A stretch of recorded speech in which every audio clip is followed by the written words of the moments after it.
日本の心を学ぶことができる伝統芸能能の学校、初めて知ることも多かったですね。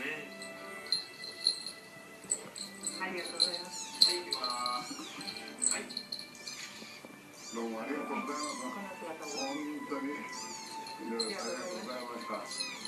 勉強になりました。東中野の